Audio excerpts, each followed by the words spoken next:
Welcome back. Today we're going to be looking at binary data in Python.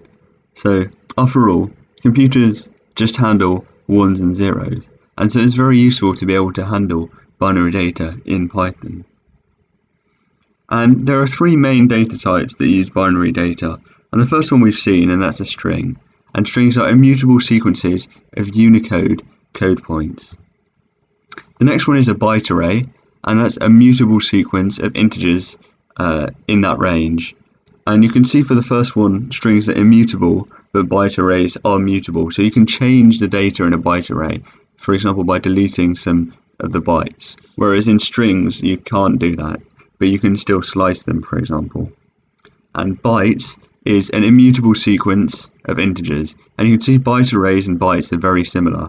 And it even says below that bytes are an immutable version of the byte array. And so it does almost exactly the same, except for the fact you can't edit it. So if we start by looking at bytes, we take this string and we convert it to bytes. And you can see nothing's happened. And we can also do that with multi-line strings. And the only difference really is the b at the start, which means even though it looks like a string, it is a bytes object. And another way to do that is to show that is to convert it into a bytes and specify the encoding. And you can see that it's the same as here, it's just using this constructor rather than the b. And you can see you can change the encoding to Ascii, but but Unicode, so UTF-8, is backward compatible with Ascii, so it actually turns out to be the same thing. You can see we've also got this string of bytes here, and this time they're written in hexadecimal, and you can see that it's got some characters equal and something. And so here we're going to convert it into a string by decoding it, and you can see the type of this S is a string. And now you can see S, it says pi is 0.141, and so this character here is the Unicode for pi. But you can only see the pi character when you convert it into a string. And you see if we convert it back using UTF-8, we've got these characters back here. Another thing you can do is convert from hex. So this is a very long hex number.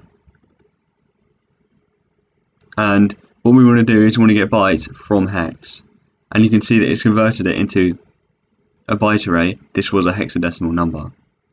And you have to do this before converting it into a string, because if you went straight from this to a string, it wouldn't do anything, because this is a string. It's just written in hexadecimal.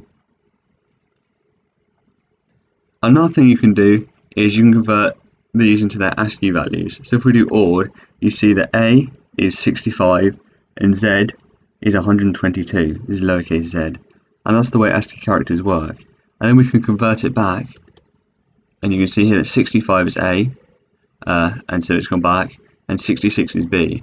And that's because the way the Ascii characters are numbered is quite useful.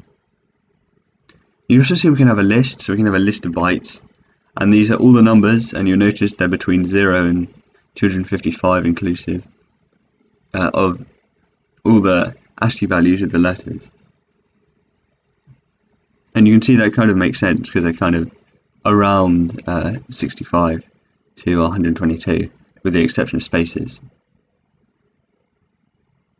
But then what we could do is we could just generate a bunch of random numbers, you know, between 97 and 122, which means they'll all be lowercase, and then we can convert it into bytes, and it gives us a random string, although this string isn't particularly useful, and it's quite unlikely that we get a string that means anything, although that would have been cool. And so if we take the first character, which is L, because we can do slicing with bytes, we can print what it is, and so this is actually the number 108, it's just represented as bytes. We can convert that into hex, so this is 108 in hex. And if it's a character, you can see we get the L. So even though this is deceiving us by looking like an L when it's represented, it's actually the number 108 in binary. And that can be quite confusing. So this is just a way of presenting bytes in a more readable format than this.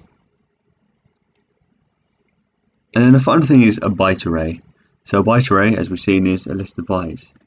And you can see it's almost identical to bytes, it's got to be there. It's just saying when we print it, this is a byte array. And so here we've got a list of bytes, and we can convert it into a byte array and bytes.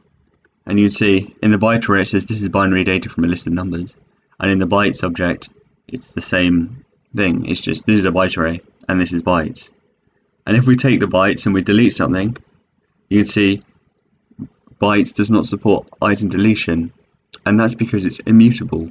Whereas if we do it with the byte array, it works.